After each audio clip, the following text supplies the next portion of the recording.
Hello and welcome to another plus-size kite review, only this time it will be a control bar specific affair where I primarily cover the new North Navigator Pro Bar with some minor comparison to the current bars I own that I have purchased over the last couple of years, my standard North Navigator bar, my Duotone Trust bars, with some mention of my old experiences in the past using the 2020 Click bar, and my Core Sensor 3 Pro bar. Before we get to those, however, I have some very exciting news to share. As many of you will know from my replies in the comments after each video, we don't have a lot of access to different brands here in New Zealand, so it can be quite challenging for me to get gear to test. We do have an amazing local shop here in Auckland, but they only really supply North and Ozone, so I have been reaching out a lot more to brands overseas this year to see what I can get my hands on for these reviews. Over the course of this process, I have now also had several conversations about my projects with a couple of great online retailers, one of which I would like to mention right now, MacKiteboarding. I have known of Mac for years because of their YouTube channel, which I have probably consumed over 90% of their videos to do with the disciplines of kiting I'm into, and in particular, my favorite online kiting series, Destinations. I used to watch these episodes again and again and planned several of my holidays around kite locations they featured. I've included a link in the description to check them out if you are interested. The guys I've been speaking to at Mac are my kind of gents. They're super frothy for kiting, they're always keen to talk about gear and what's happening in kiting, and more importantly for all of us, they are very, very enthusiastic about getting more quality content out there.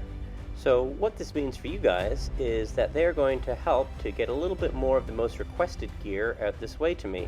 And I'll be sharing a link to the gear they provide, so should you like the sound of the gear and want it for yourself, you can find it on their website. To be totally clear though, I won't be working for them, nor will I be making any money from this, so I won't be partial to any brands or products. I'll just continue to say what I think about the gear and try to illuminate what I think are the best features of each product and how they compare with the rest of the market. I'll also try to get the content more and more regular, but please keep in mind this is still just a hobby for me, not my actual job. And of course, I am heavily relying on the elements to bring me the right conditions to get it right. As for gear that they don't provide, of course I'll still keep trying to get all the most requested gear that you guys let me know about. Now, with all that being said, if you like the sound of this new North Bar after the review, there is a link below in the description to check it out for yourself on the Mac page. With that said, let's get on to the review. First off, let's set the table a little bit with the history of different bars that I've used over the last few years and some of my thoughts on each of them. For those of you who don't know from my previous videos, for the last few years I have mainly rode North Orbits with the standard North bar until a year ago when I bought my first quiver in years of Duotone kites, Evo D-Labs, and at the time I went with the 23 Trust bar. Prior to the switch to North in 2019, I was riding a Duotone Evo and Dice combination with the 2019 Click bar. Last year when I went back to Duotone gear, I decided to go with the Trust bar when I made the switch because I found my old early edition of the Click bar wasn't the most durable after just a few months and would slightly jam up at times when you were trying to sheet out, particularly after heli loops. I also had the lines snap on me, both inside the mechanism itself in the Click bar and on the lines as well. I had to replace a couple of other parts with it within the first year. Although I really loved the feel of that bar and how it worked, the parts replacement was quite annoying to me because I hadn't done much replacing of gear before, but at the time I was also progressing a lot and didn't really realize at this stage in my kiting that depending on how you ride and of course your size, it's not uncommon to need to replace bars annually, at least in terms of the lines. When deciding on what bar from Duotone to ride with my D-Lab purchases, I also noticed last year that almost all of the current pro team from Duotone tended to compete with Trust bars.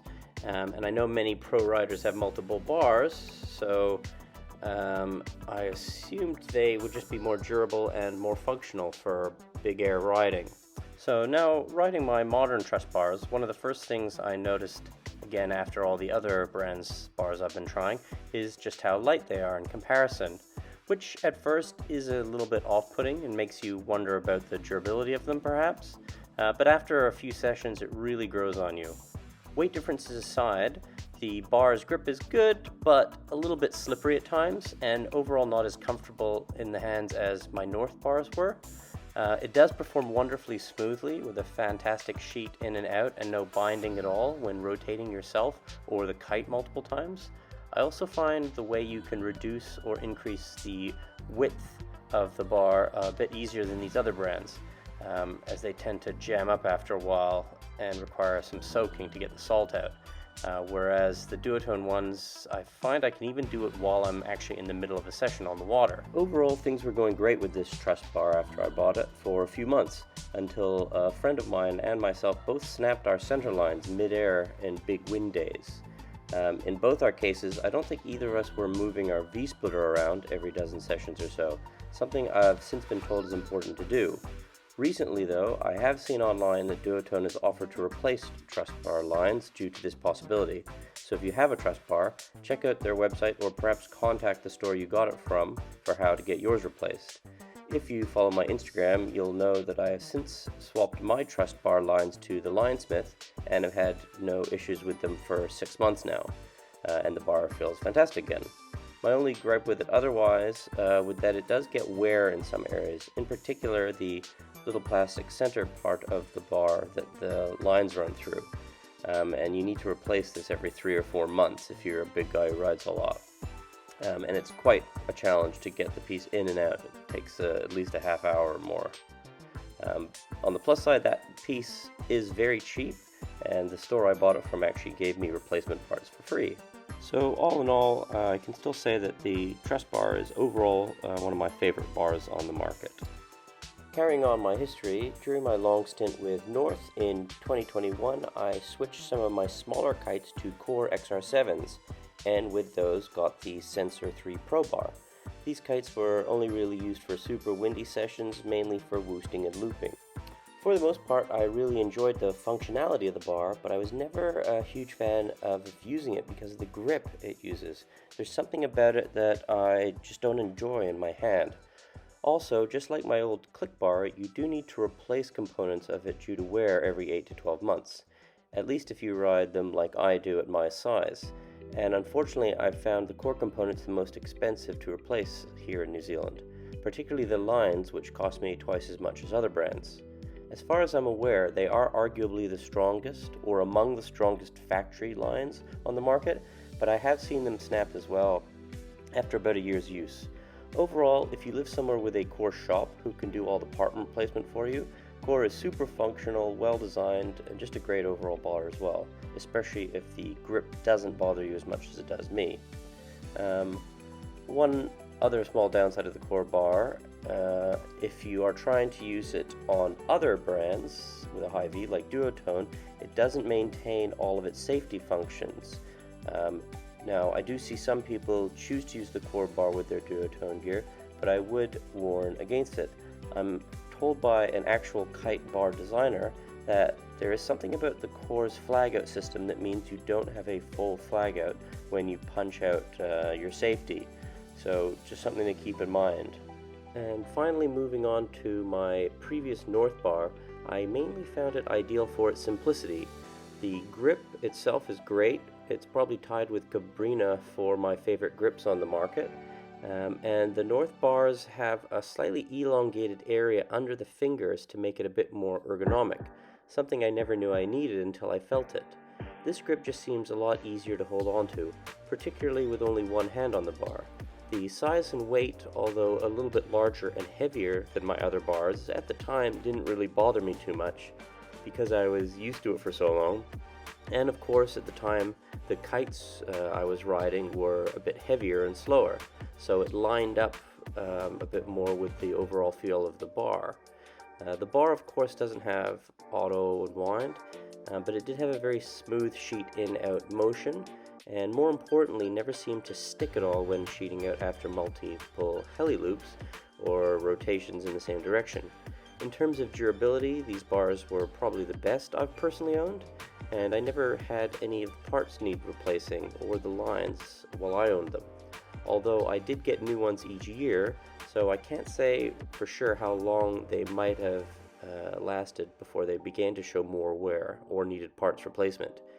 In my opinion, if you are riding often, more than say 100 sessions a year on the same bar, jumping over 10 meters, and doing some powered loops and stronger winds, you should really consider replacing at least your lines each year for safety's sakes. If you are doing just surf and foil and not a lot of big air, they probably last for years. When I have started to find the older North bars less enjoyable is now that I have gotten used to the lighter feel of my 2023 Trust bar, especially when testing more of the modern lighter kites. Going back to the heavier bar is just a bit more annoying and feels a slight delay. I find it can slightly reduce your overall feel and connection to the kites in the smaller, faster sizes.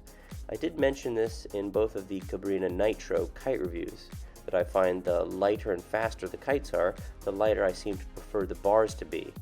This is a bit picky critique, I realize, and most people might not notice it a great deal, but after a while, on a lighter bar, I promise you can really feel that difference the extra 15-20% weight can make.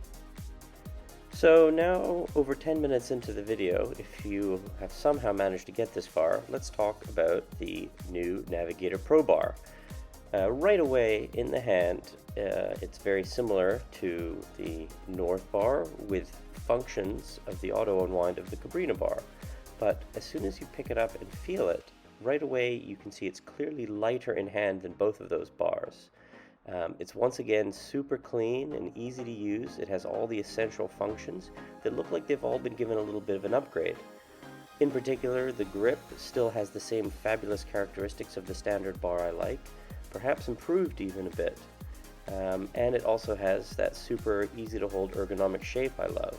The weight reduction has meant the bar has not quite caught up to the lightness of the Trust bar, but it is certainly close enough to make it feel comparable performance-wise, even in super strong winds. The other main difference of this new bar, of course, is that they have added the auto unwind, and it seems to function very, very smoothly. In the lighter sessions, I couldn't feel any resistance at all on it, and you can see here, it just keeps unwinding cleanly as I ride downwind with multiple loops. I had a similar experience in the big air sessions where I was testing the bar in over 25 to 30 knots. However, unlike me, in this clip, you should try to make sure you set up your lines correctly and there are no twists in the center lines. I'd wager a couple of twists like this may hinder the clean sheet out the bar has, although I didn't find it bothersome enough to make me go back in and fix it during this session that was over 90 minutes long. Because of my experiences with my old Click Bar and my Sensor 3 Pro Bar, I can't help but wonder how long before these parts start to show some wear in the auto unwind, and that might hinder the clean flow of it. But having seen some of the Tech Talk videos on the materials used, and feeling the robust nature of it in person, certainly looks up to the challenge to last a little longer. I do actually have a friend who has been riding his for a few months now since release, and he rides a lot. He's as heavy as I am, and there are so far no signs of wear or delay in the auto unwind for him, which is a great sign of the potential longevity. Another feature North are marketing is that this is the most functional bar on the market, because you can add a high V option and make it work with high V kites. Except Core, of course, because of their unique flag-out system I mentioned before. So because I have Duotone kites, this is actually how I have been testing the bar for the most part, and on its face it seems spot on. When you don't have the pigtails on, the V-splitter slides onto your lines and moves around really easily, screwing into a fixed position you desire. In my case, 4.5 meters from the start of the lines on the rider's side. I was loving riding my D-Labs with this bar, and particularly obviously the grip and the functionality of it was great for just everyday riding, and obviously big air stuff with board offs and everything where I would use only one hand. However, after about 10 to 12 sessions, when I went to move the V-splitter, as you are apparently supposed to do, to reduce the wear in all one spot, I did notice that there was already a very small but noticeable amount of wear on both sides of the V-splitter. Now, with other high V bars, they have some kind of sleeving in that area, but so far North are just attaching the V-splitter to the line itself.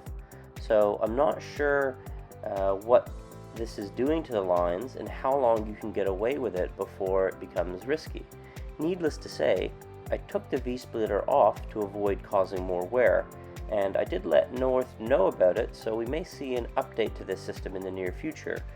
It could just, of course, be that I'm overly pedantic after the truss bar line snaps that I've had. At my age and level, I do scare quite easily when it comes to line wear, and odds are if you are moving the V-splitter around a bit more often, say every 3 to 4 sessions, then you would be a lot less likely to see the kind of wear in a single place like I did. But I've not had time to experiment with this, so I can't really comment for sure if it would be an issue to worry about. If I was also doing a little more nitpicking, although this is no longer something that really applies to my riding style, I probably wouldn't go for this bar for freestyle, because the two-piece auto unwind does add a bit of girth to the gap in the middle where the lines run through, which could mean if you were trying to pass the bar, you could potentially stick a finger in there.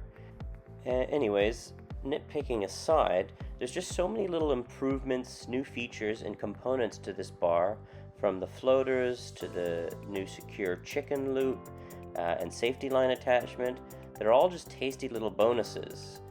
But you can hear about those in any number of other Tech Talk videos that are already on YouTube. The main thing for me is just, it's so easy to use, and it just feels really great while you're using it. Basically, in summary, although this is certainly my new favorite bar on the market, and I'm looking forward to testing it with a variety of other kites I'm hoping to be testing over the winter season, I might only use it for now with testing high V kites in smaller quantities, just to play it safe by sticking with truss bars I already own for my day-to-day kiting with my Duotone kites as well. I will do a lot more regular updates on my Instagram if anything changes in terms of the high V and I learn a bit more about it. And I will also cover my experiences testing this bar with the Linesmith lines soon, to see if I can pick up any differences in terms of elongation or feel and performance. But in my experience, as I've said, the North lines are among the top of the market and seem to be super durable for me. Once again, thank you for making it this far. Please like, subscribe, and comment with any thoughts or questions you have about bars, be it these or others I should try to have a go on. I can't believe I've talked this long about bars, and if you're still watching, you're a bloody legend. Thanks as well to North for supplying me with this bar to test, and of course check out MacKiteboarding to see if you want to buy one yourself. Until next time, don't forget to hit me up on Instagram, like, subscribe, comment, all the usual things. I'll see you again soon. Goodbye.